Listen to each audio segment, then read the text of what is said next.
Adam Pearce didn't wait for WWE to write him a script. He went straight to social media, called Nick Aldis a close personal friend, and made it clear this isn't just a storyline to him anymore. And that's before Triple H has said a single word. Welcome back to WrestlingCannva.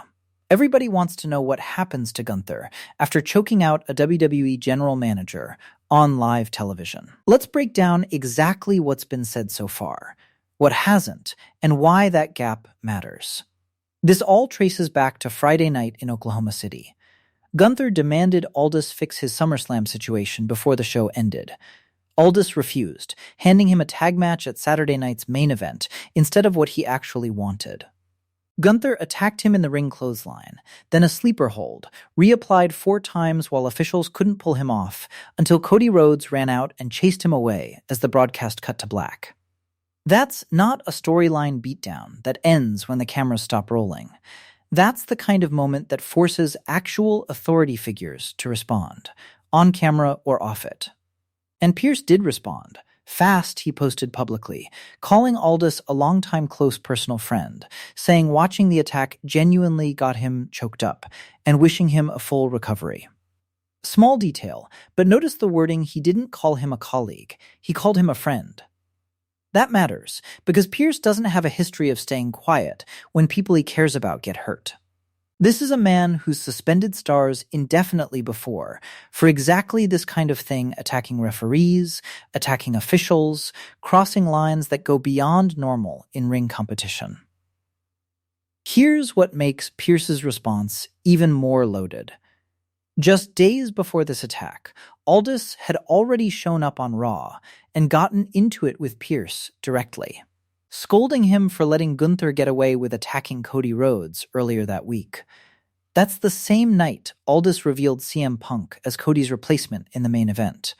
So Pearce wasn't just reacting to a random attack on a coworker. He was reacting after already getting called out by Aldis for not doing enough the first time. That's exactly the kind of history that turns a public well-wish into something closer to a promise. If you want every update the moment WWE actually addresses this on television, tap subscribe. I'm covering this story as it develops. Now here's the part everyone's actually asking about: where's Triple H in all of this? As of right now, there's been no public statement, no on-screen appearance, nothing directly from him addressing the attack. That's not necessarily a bad sign. Triple H typically doesn't respond to backstage chaos with a tweet. He responds with a decision that shows up on television, usually the following week, once the story's actually ready to move.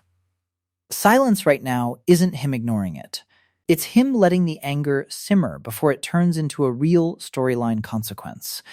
And there's a pretty clear reason WWE hasn't rushed a suspension announcement.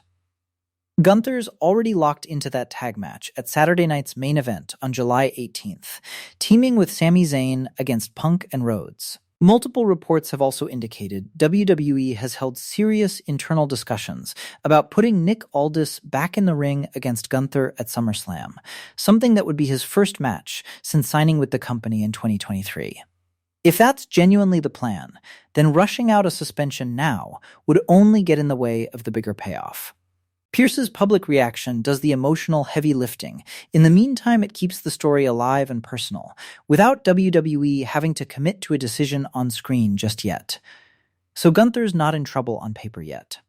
But between Pearce's response and everything building towards SummerSlam, this is shaping up to be more than just a fine. Do you think Triple H suspends Gunther outright, or does this all lead straight to Aldis stepping into that ring himself?